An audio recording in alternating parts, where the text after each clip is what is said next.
Hachette Audio presents The Story of Beautiful Girl. Written by Rachel Simon. Read by Kate Redding.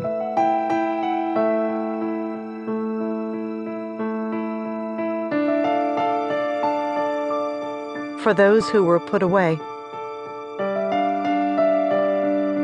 Telling our stories is holy work. The Reverend Nancy Lane, Ph.D. Part 1. Hiding. The Bride's Request. The Widow. 1968.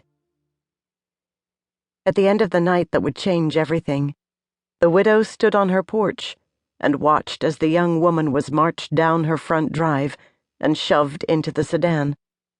The girl did not fight back, bound and tied as she was, nor did she cry out into the chill autumn rain, so surely the doctor and his attendants thought they had won.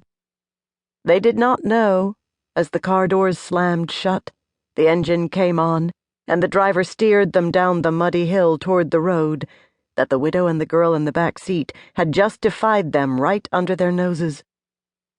The widow waited until the taillights reached the bottom of the drive, then turned and entered her house. And as she stood at the foot of the staircase, hoping they'd show mercy to the young woman, and worrying about the whereabouts of the runaway man, the widow heard the sound the doctor hadn't been seeking.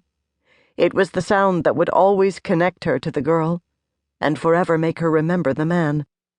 It was the sweet, deep breaths of a hidden person, a sleeping stranger, a baby. That November day had seemed as ordinary as any in the widow's 70 years. The mail carrier had delivered letters, birds had flown south across her fields, and storm clouds had wheeled across the Pennsylvania sky. The farm animals were fed, the dishes were used and washed, new letters were placed in the roadside mailbox. Dusk fell.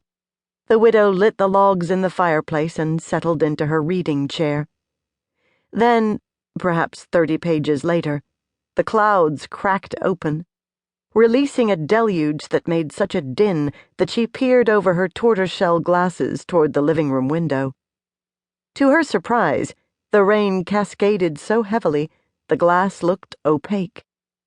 After half a century on this farm, she'd seen no sights like this before. She would mention it in her letters tomorrow. Drawing the lamp closer, she lowered her eyes to her book.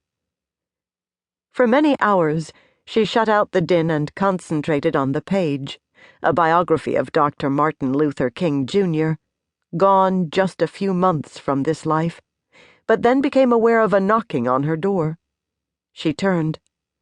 Soon after their wedding day, when her husband was building onto the original one-room house to make room for a wife, she realized he'd never remarked on the view, with its sweeping fields, dense woods, and distant mountains, all watched over by the colorful vault of the sky.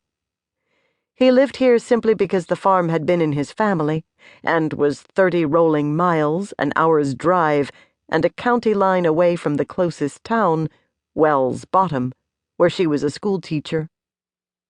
As she'd watched the walls go up, she noticed how few windows he'd included, and how small each was, and understood she'd have to be satisfied with meager portions of the landscape.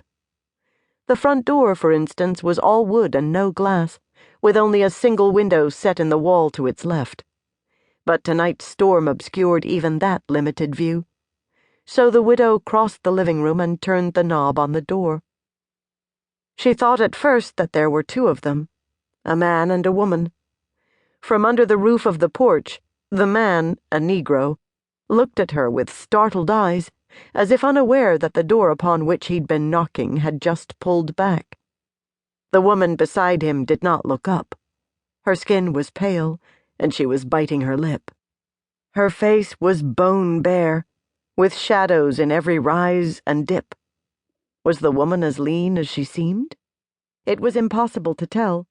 She was covered in a gray blanket. No, several blankets.